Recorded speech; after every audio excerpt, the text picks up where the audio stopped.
오늘 문화선교위원회 이 저녁 헌신예배에 오신 여러분들 환영합니다. 오늘 또 문화선교위원회 헌신이잖아요. 문화를 주제로 해서 오늘 설교 말씀 좀 나눌까 합니다. 오랜 시간 동안 학자들 사이에 여러 가지 연구 가운데 하나가 뭐였냐면요, 기독교와 문화의 관계가 뭐냐, 이거 굉장히 여러분들이 아주 치열하게 연구를 오래 했습니다. 그리고 실제로 우리 교회 안에서도요, 문화라는 그 단어는 굉장히 많이 사용돼요. 문화 교실 있죠. 뭐 우리는 문화인, 문화생활 여러 가지가 있다 이겁니다. 그래서 우리 교회에서도요, 이 문화를 굉장히 중요하게 생각하고 지금까지 다뤄왔어요. 교회가 지금 있는 이 시대의 문화는 뭘까? 또 우리 교회가 있는 이 자리의 문화는 뭘까? 또 이 문화를 통해서 우리가 어떻게 복음을 전달할까? 여러분, 문화의 중요성은 이미 알게 모르게 우리 가운데 깊숙하게 들어와 있습니다. 자, 이 문화 가운데 어떻게 하면은 우리의 영향력이 아니면 선한 모든 우리들의 그 마음이 온전하게 흘러나갈까? 복음이 어떻게 세상 사람들한테 온전하게 비춰질까? 이 통로를 다 문화로서 이해하고 있는 것, 우리가 알게 모르게 다 이것들을 이미 그렇게 살아가고 있다는 거죠. 그런데 여기에 대한 저항의 소리도 역시나 있습니다. 뭐냐? 여러분, 개인적으로 종교 생활 하세요. 네? 개인적으로 하시면 되잖아요. 그건 뭐라고 하는 거 아닌데 그걸 왜 일로 끌어들이려고 하시는 거예요? 그냥 예술가답게, 사업가답게 회사원으로서 공적인 신분을 잊으면 안 되잖아요. 치우치면 안 되잖아요. 중립을 지켜주시기 바라겠습니다. 개인적으로 종교를 가지는 거 좋아요. 예수를 믿는 것 문제가 없어요. 그런데 그거를 다른 사람에게 강요하진 말아주세요. 이 일 가운데 그거를 녹여내겠다라는 그런 시도는 하지 말아주세요. 제발 저에게 아무런 그런 종교적인 간섭은 말아주세요. 자, 이게 뭡니까 여러분? 다시 말해서 문화적인 갈등이 생긴다는 말이에요. 그럼 도대체 문화가 뭐길래 우리가 사는 이 시대에 이런 미묘한 갈등과 긴장을 만들어내느냐 이거죠. 물론 성경을 찾아보는 거예요. 어디 문화가 어디 있지? 우리 여기에 대해서 정의를 뭐를 내리지? 찾아서 나오면 다행인데 여러분, 문화라는 단어가 성경에 등장하지 않습니다. 하지만 여기 실망할 게 없어요. 기독교 안에 잘 아시겠지만 교단이 굉장히 많죠. 그리고 각 교단이 또 자기 자신의 신학 위에서 자기의 교회를 세워나가요. 굉장히 많은 사람들이 그래서 다양하게 성경을 해석하는데 다행스럽게도 모든 교단과 모든 신학자들이 다 공통적으로 해석하는 몇몇 가지의 본문이 있어요. 그런데 오늘 본문도 바로 그런 본문입니다. 거의 모든 신학자들이 사실 오늘 읽었던 그 본문을 문화명령이다라고 제목을 붙이는데 거의 동의하든지 최소한 거기에 대해서 반대하지는 않아요. 다시 말해서 이것이 문화명령이라면 오늘의 본문이 그런 의미라면요, 이 세상에서 우리가 무엇을 어떻게 해야 되는지 뭘 해야 되는지 그냥 하나의 본보기, 하나의 예로서 읽어야 할 그 본문이 아니라는 거죠. 명령이잖아요. 반드시 이뤄 나가고 지켜져야 한다. 자, 오늘 말씀 그렇기 때문에 이게 우리들이 하는 일이나 우리들이 가지는 직장이나 우리들이 종사하는 사업 분야, 공부 어떤 분야도 오늘 본문에 영향을 받지 않을래야 않을 수가 없다, 이런 얘기가 되겠어요. 물론 여러분, 창세기에서 여기 특히나 1장에서는 얻을 수 있는 교훈이 너무 많아요. 근데 오늘 특별히 이 본문을 가지고 문화에 대해서 좀 알아보겠습니다. 그래서 문화가 뭐냐 이거를 좀 알아봐야겠죠. 그 다음에 문화적인 갈등이 왜 생겼냐, 아까 위에 얘기했던 것처럼 뭐가 문화 가운데 잘못됐길래 이렇게 지금 문제가 있느냐, 그 다음에 마지막으로는 그러면 거기에 대한 해결 방법은 뭐냐, 이렇게 세 가지로서 오늘 설교 같이 한번 진행해 보겠습니다. 먼저 하나님이 세상을 창조하신 그 이유를 좀 살펴봐야 돼요. 왜냐하면 하나님은 무에서 유를 창조하시죠. 그런데 인간의 문화는 그 창조에서 만들어내거든요. 이 상관관계를 좀 알아봐야겠습니다. 하나님이 모든 것을 만드시죠. 그런데 이 모든 것을 만들 때 여러분 목적이 있습니다. 이 목적이 뭔가 한번 생각해 봐야 되는데, 맨 처음에 창세기 1장 1절 2절 3절 보시면 세상이 그냥 공허하죠. 그냥 형태가 없어요. 다 무질서해요. 뒤죽박죽 엉망진창이라 이겁니다. 그런데 하나님의 영이 그 위를 싹 돌아다니시면서 이 무질서 가운데 질서를 두시고, 그다음에 순서를 두시고, 그다음에 그 모든 그 엉망진창 가운데서도 아름다움을 뽑아내시는 거죠. 거기에서 가치를 뽑아내신다 이겁니다. 자, 그리고 첫 번째 인류 아담과 이브에게 창조 중심인 그 에덴 동산에 살게 하세요. 그런데 여기 하나님이 아담과 이브한테 사실은 첫 번째로 말씀하시는 게 뭔지 한번 생각해 보셔야 돼요. 아담, 이브, 자, 너희들 이 동산에 살게 되면 말이야, 내가 얼마나 위대한지 너희 알게 될 거야. 내가 얼마나 완벽하게 모든 걸 준비했는지 보게 될 거야. 그러면은 너희들은 내가 얼마나 너희를 사랑하는지 알게 될 거야. 내가 너희들을 행복하게 해줄게. 손 하나 까딱하지 마. 내가 너희를 호강시켜 줄게 라고 얘기 안 해요. 뭐라고 얘기합니까? 오늘 말씀 보셨죠? 요거를 2장에서는 더 간단하게 뭐라고 얘기하냐? 에덴 동산을 경작해라. 경작해라 이렇게 얘기한다 이거예요. 여러분, 경작이 뭡니까? 여러분이 땅을 분할받는 거잖아요. 땅을 받아요. 그리고 그 땅을 잘 정리하죠. 아무것도 없지만. 그래서 그 땅으로부터 그전에는 없었던 것을 여러분이 끄집어내는 게 경작 아니냐 이거죠. 음식입니까? 그게 꽃입니까? 아니면 뭐 여러분의 건강을 위한 겁니까? 뭐든지 좋아요. 여러분에게 필요한 것들을 거기에서 얻어낸다 이거죠. 그렇기 때문에 오늘 하나님이 하시는 말씀이 뭐냐? 바로 이거예요. 농사를 져라. 예를 들어서 비타민 필요하잖아. 당근을 심어. 오케이, 당근이 나올 거야. 비타민 먹을 수 있어. 너 성장, 너의 존재를 위해서 오케이, 내가 다 준비해놨어. 그런데 거기에서만 끝나는 게 아니죠. 영양분도 필요하지만 그 이상의 것이 있어야 되잖아요. 그것만 가지고는 안 되잖아요. 그렇기 때문에 하나님이 하시는 말씀이 당근 나와. 그런데 그거 그냥 물로 씻어서 흙만 떨어내서 날로 아그작아작 막 씹어 먹어도 괜찮은데 옆에 오이가 있어. 옆에 양파가 있어. 자, 한번 섞어봐. 그리고 날로만 먹지 마. 불도 한번 사용해보고 또 끓은 물에 데쳐도 먹어봐. 그게 너의 미적 감각, 너의 식욕도 만족해 줄 거야. 자, 여러분, 경작하라는 의미가 이거 아닙니까? 다시 말해서 지금 학자들이 어떻게 생각하느냐? 하나님의 창조 세계 안에서 우리들의 육체적인 생존이나 아니면 우리들의 미적 감각을 만족하기 위한 모든 활동들을 문화다. 자, 학자들은 지금 이렇게 보고 있다는 얘기죠. 그렇다면은 여러분 더 한번 얘기를 진행해 보죠. 여러분, 농사가 뭡니까? 여러분, 또 뭐 건축이 뭐죠? 여러분, 또 의학이 뭡니까? 여러분, 또 기술은 뭡니까? 모두 다 창조된 것들을 갖다 쓰는 거죠. 여기 다 뭐 돌을 갖다 쓰지 않습니까? 흙을 갖다 쓰잖아요. 그다음에 우리들의 몸을 갖다 쓰잖아요. 그리고 이런 것들을 요리조리 정리하면서 거기에서 질서와 규칙을 찾아내고 또 거기에서 우리의 건강에 필요한 것, 우리의 성장에 필요한 것, 우리가 살기에 필요한 것으로 만들어내든지 그거를 바꿔놓는 거잖아요. 자, 이런 것들이 우리 공동체 안에서 이루어지는 거죠. 또 하나 그런 것들은 다 우리 공동체를 위해서도 이루어지는, 공동체를 만든다 이거예요.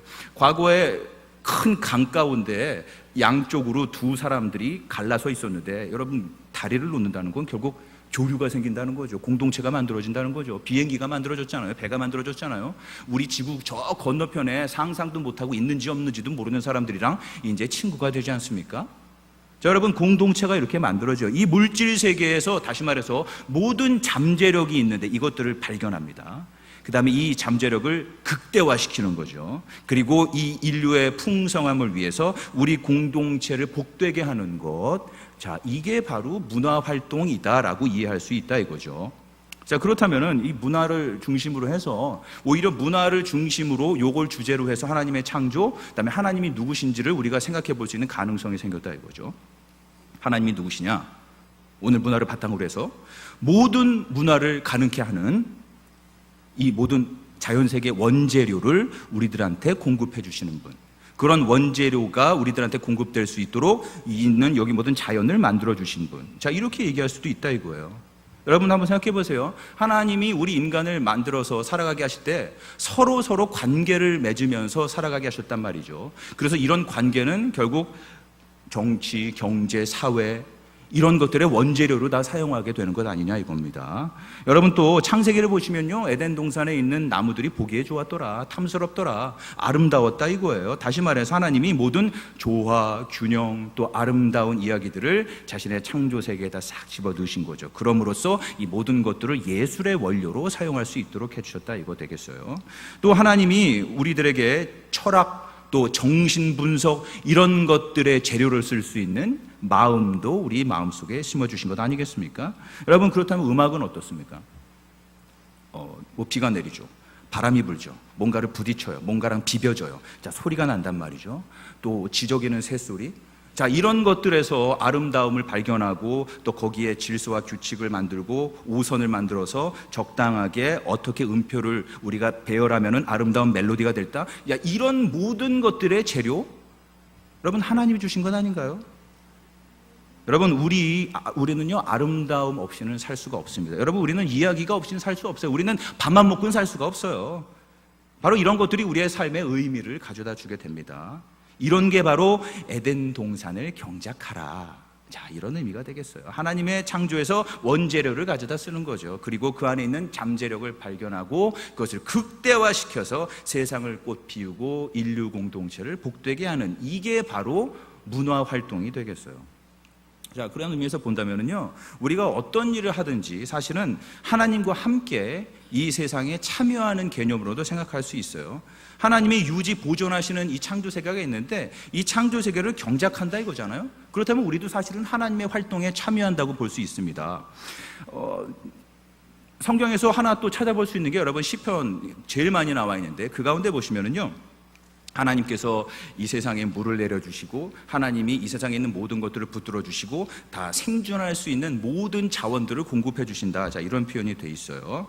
하나님이 이 창조 세계가 다시 말해서 그 기능과 목적을 다할 수 있도록 붙잡아 지금 계속 끌고 가면서 유지시켜 주신다, 이런 표현이 나오죠. 여러분 하나님의 그 창조 이야기를 보시면은 여기에 대한 이유를 알 수 있어요. 하나님이 첫째 날 이거 만드시고 둘째 날 이거 만드시죠. 하나하나 만드시면서 이 창조 세계에 대해서 하나님이 평가를 하세요. 좋았더라. 여러분 좋아요. 하나님이 자기의 창조를 보시면서 지금 흐뭇해 하시는 거예요. 여기 있는 물질 세계에 대해서 굉장히 뿌듯해 하신다 이겁니다. 그렇기 때문에 이 창조 세계가 발전 유지되고 꽃 피워지는 것이 얼마나 하나님한테는 큰 일이 되겠어요. 여러분 자기가 만든 좋은 세상을 하나님이 왜 방치하겠습니까? 이미 이 물질 세계에는요 더욱더 발전할 수 있고 더 꽃 피울 수 있고 더 찬란해질 수 있는 모든 가능성까지도 하나님께서 디자인해 놓으셨다, 이렇게 생각할 수 있겠어요. 그래서 이런 의미와 또 앞선 의미를 한번 두 개를 섞어서 생각해 보자면요, 하나님이 자신의 창조 세계를 인간의 문화 활동을 통해서 경작하고 있다. 자, 이렇게 얼마든지 이해할 수 있다 이겁니다.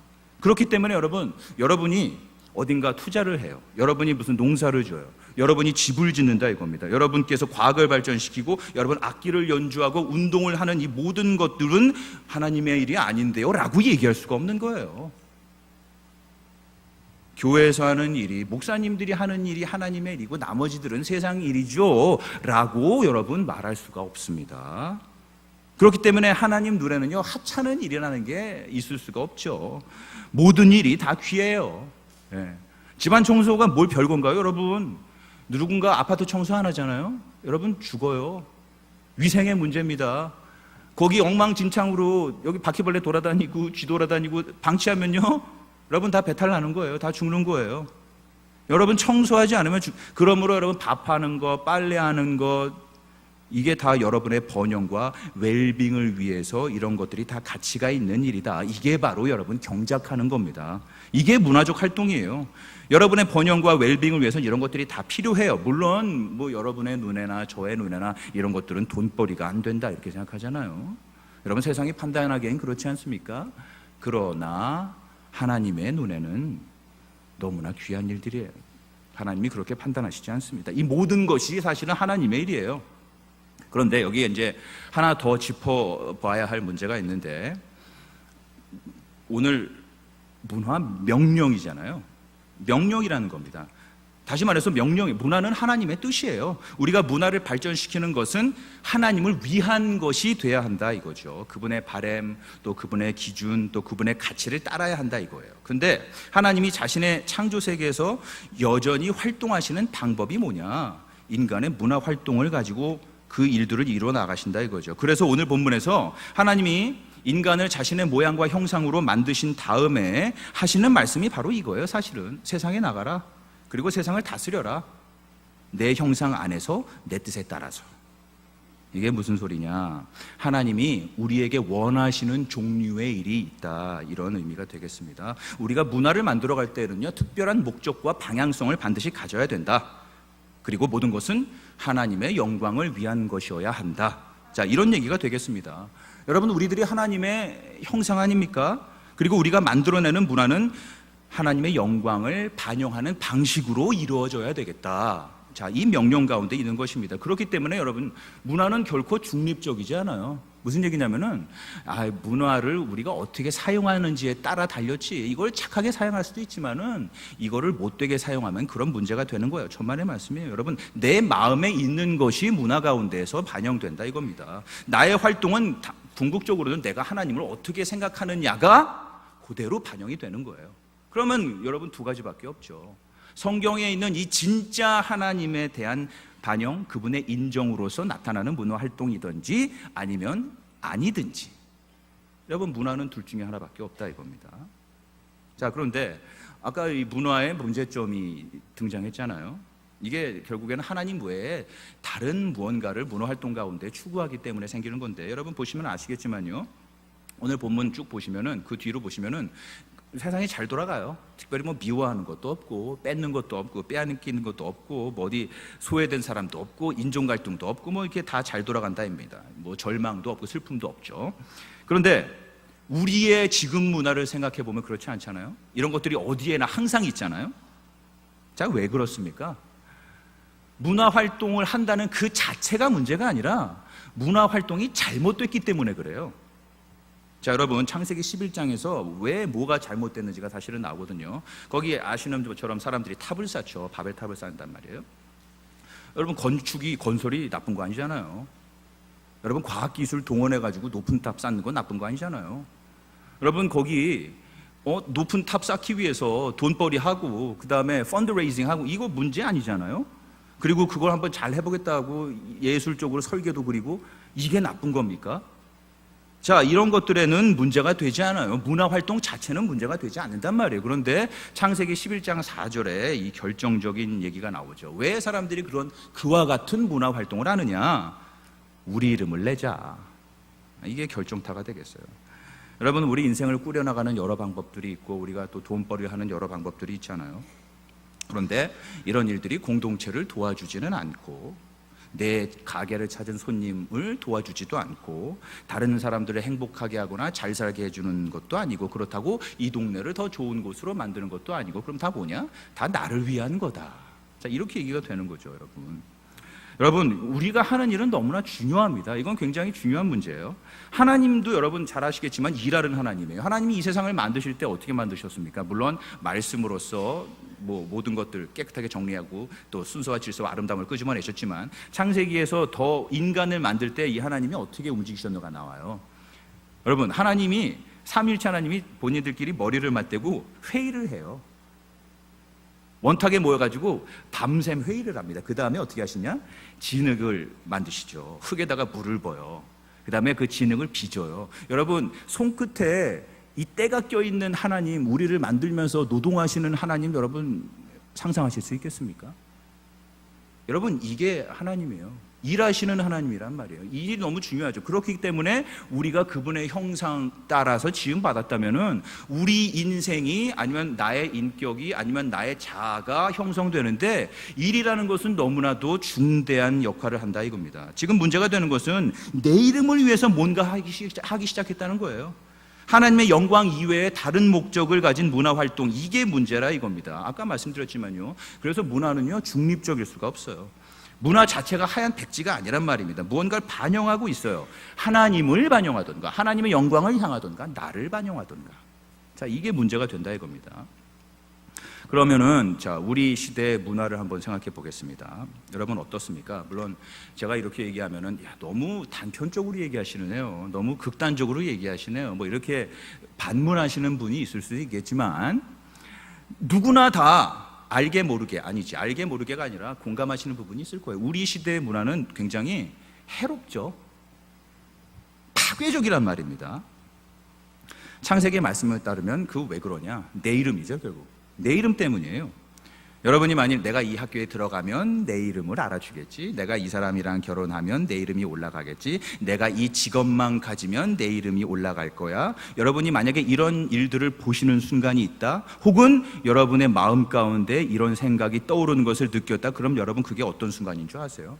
사실은 여러분이 이런 파괴적이고 끔찍하고 해로운 문화를 여러분 지금 그 순간에 경험한 거예요. 사람들이 나를 박이루 씨라고 부르는 거는 중요하지 않아. 나를 박이루 강도사님이라고 불러야만 나는 뒤를 돌아볼 거야. 자, 이거잖아요, 여러분. 네? 그게 뭐라고? 이게 바로 문제라는 겁니다, 지금. 내가 벌어놓은 돈을 봐, 내가 무슨 일을 했는지 봐, 내가 어떤 사람인지 봐. 여러분, 이거죠. 네? 다시 말해서 여러분의 일을 그게 나야, 저게 바로 내 정체성이야, 이렇게 여길 때 여러분 그 문화가 바로 해로운 문화, 여러분 그 문화가 바로 파괴적인 문화가 되겠다, 이렇게 얘기할 수 있죠. 왜냐하면 여러분 그게 하나님의 영광이 없잖아요. 하나님이 영광 위한 거 아니잖아요. 하나님의 창조 세계가 활짝 꽃 피울 수 있도록 하는 게 아니잖아요. 그냥 다른 많은 사람들이 그냥 하는 것처럼 하나님께 특별하게 영광도 돌리지 않고 그냥 나를 위해서, 내 이름을 위해서, 내 안정적인 생활을 위해서, 내 가족을 위해서 그냥 하는 거죠. 근데 이게 언뜻 보기에는 큰 문제가 없어 보여요. 왜냐하면 남들이 다 그렇게 하니까. 사실은 근데 여러분 이것 때문에 여러분이 소진되는 거예요. 여러분이 번아웃 된다 이겁니다. 이런 이유 때문에 실제로는 좋아하지도 않는 일인데 세상에서 해야 되니까 라는 이유 때문에 여러분 어떤 것을 직업으로 택하게 되는 거예요. 이런 것 때문에 어쩔 때는 어깨가 으쓱해지고, 어떨 때는 여러분 좀 거만해지기도 하고, 어쩔 때는 버릇이 없는 것도 다 이런 이유이기도 합니다. 어쩔 때는 그래서 이런 것 때문에 누군가를 쥐어짜야 돼요. 아니면 내가 쥐어짜지기 때문에 슬퍼지기도 한다 이거죠.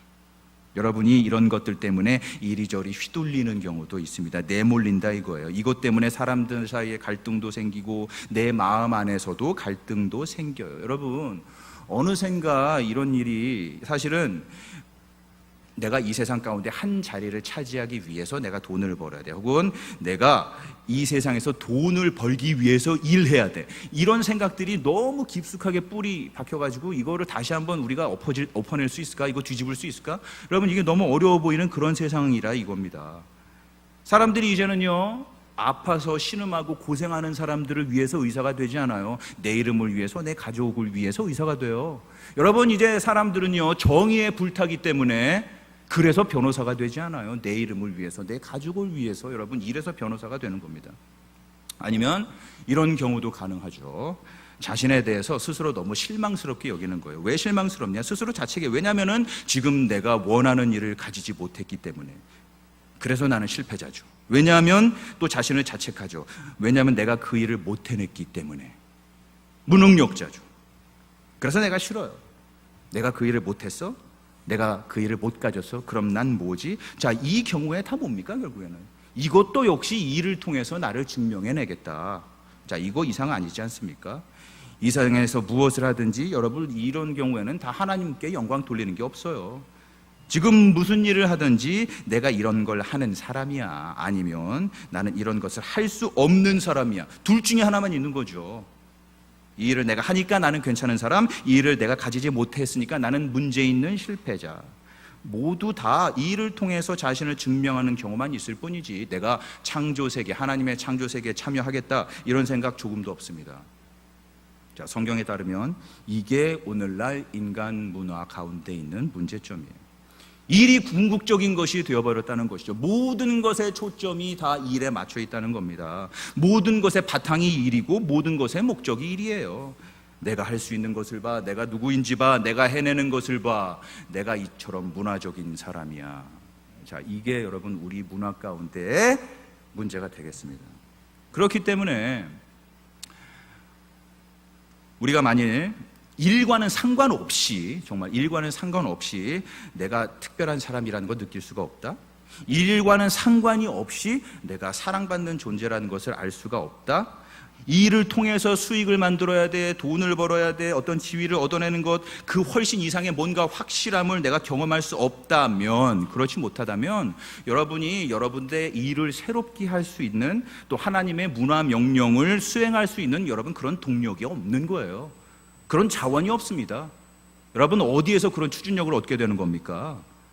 물론 여러분 지금 이 세상 가운데서 이 세상을 완전 유토피아 낙원으로 만들겠다는 얘기는 아니에요. 그런데 만일 여러분이 앞에 얘기했던 이런 것들만 변화시킬 수 있다, 그렇다면 여러분이 문화 개혁의 한 부분이 될 수 있다 이겁니다.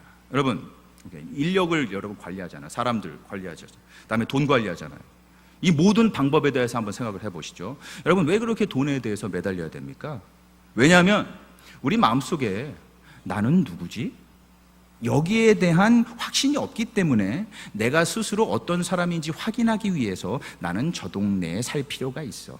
나는 저 물건을 가질 필요가 있어.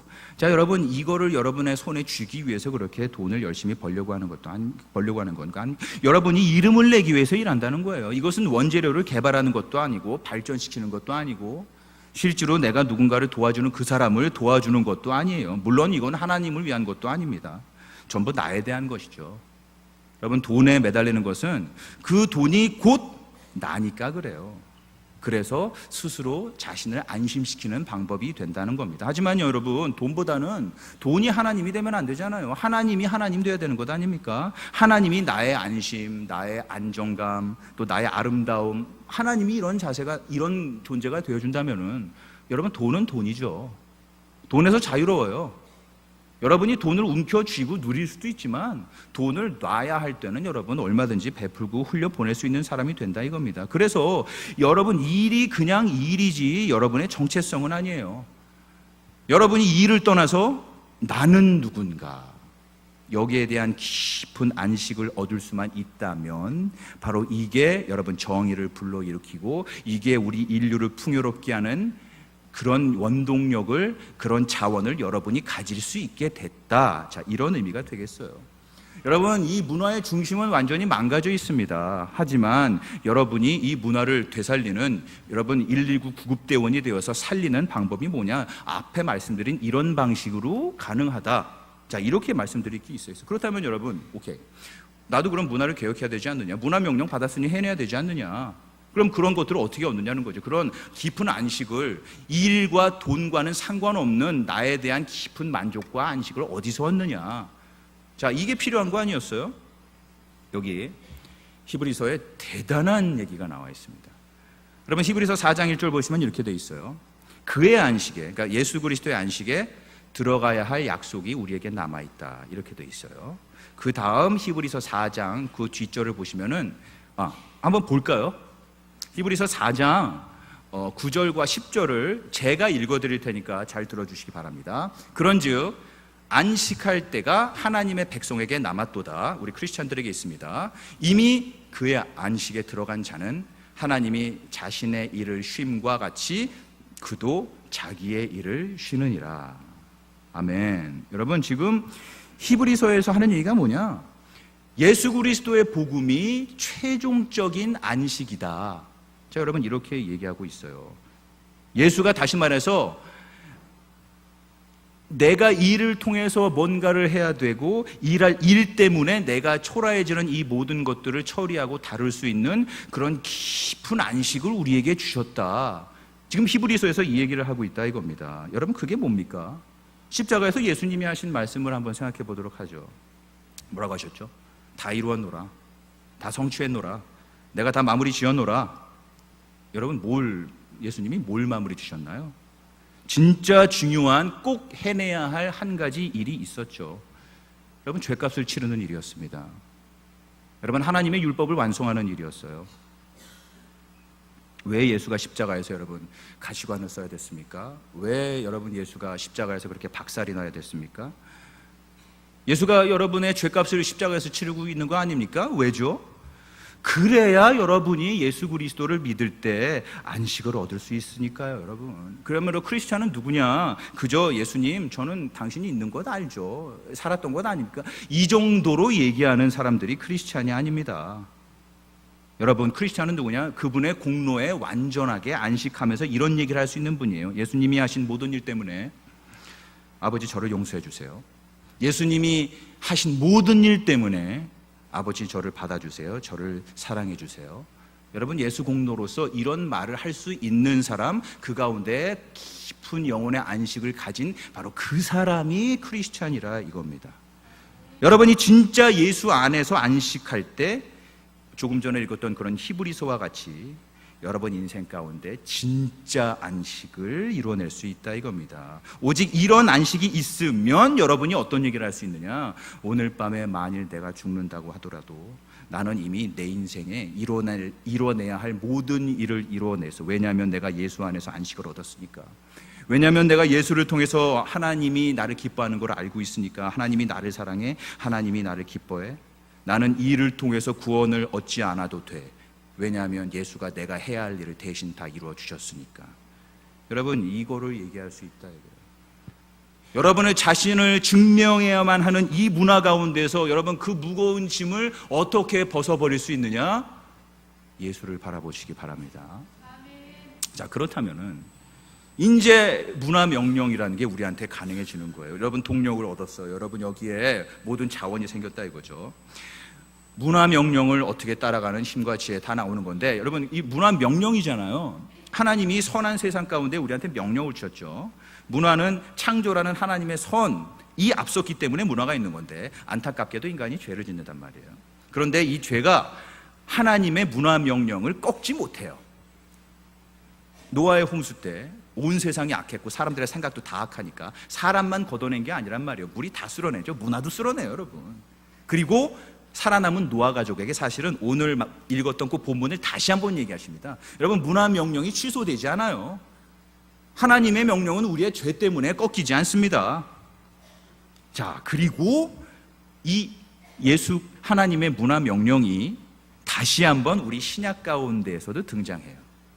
그게 어디 나오느냐? 마태복음에 나옵니다. 마태복음 28장 19절 20절에서 여러분 과거의 문화 명령의 그 형태가 이제는 선교 명령의 형태로 다시 나오죠. 사실 문화 명령 아까 보셨던 것과 선교 명령이 둘 다요, 문화를 새롭게 하라, 문화를 갱신하라는 그런 부르심이에요. 본문들을 한번 띄워주시죠. 자, 제가 읽어드리겠습니다. 한번 잘 보세요. 그러므로 너희는 가서 모든 민족을 제자로 삼아 아버지와 아들과 성령의 이름으로 세례를 베풀고 내가 너희에게 분부한 모든 것을 가르쳐 지키게 하라. 볼지어다 내가 세상 끝날까지 너희와 항상 함께 있으리라 하시니라. 아멘. 여러분, 지금 이 선교 명령을 잘 보시면요, 예수님이 사람들한테 복음을 얘기해 줘. 그 다음에 세례를 베풀면 돼까지만 얘기하지 않아요. 그 뒤에 얘기가 더 나오지 않습니까? 내가 분부한 모든 것을 가르쳐 행하게 하라. 여러분, 모든 것이에요. 예외가 없습니다. 다시 말해서 복음은 삶의 모든 것을 예수에게 뿌리 깊이 헌신하는 여러분 새로운 사람들을 만들어내요. 모든 것을 지켜서 그분을 따르는 그런 사람들의 공동체가 바로 교회라 이겁니다. 여러분, 바로 이런 사람들이 문화를 바꾸는 거예요. 이런 사람들이 예수의 영광으로 이 세상을 채우고 이 세상을 다스리게 될 겁니다. 바로 이런 사람들이 교회를 세우고 믿음의 가정을 세우게 됩니다. 바로 이런 사람들이 하나님의 학교, 하나님의 병원을 세울 겁니다. 이런 사람들이 바로 하나님의 예술과 하나님의 과학을 하게 될 것입니다. 여러분, 바로 이런 일들이 지금까지 일어났던 일이고 예수가 오실 때까지 이 세상에서 계속 이루어질 일들입니다. 여러분, 이거란 말이에요. 그리고 교회는 무엇이냐? 크리스찬이란 누구냐? 바로 이와 같은 부름을 받은 사람들이에요. 여러분, 우리가 바로 이 문화 갱신의, 이 문화 명령 완성의 주체가 되어야 되지 않겠습니까? 여러분, 말씀을 맺겠습니다. 먼저 사도 바울의 얘기를 여러분 잊지 않으시기 바랍니다. 너희가 무엇을 입고 먹고 마시든지 하나님의 영광을 위하여서 하라. 너희가 누구에게 무엇을 하든지 주님께 하듯 하라. 복음 가운데 하나님의 문화 명령을 꽃피우는 여러분들이 되시기를 우리 예수 그리스도의 이름으로 기도합니다.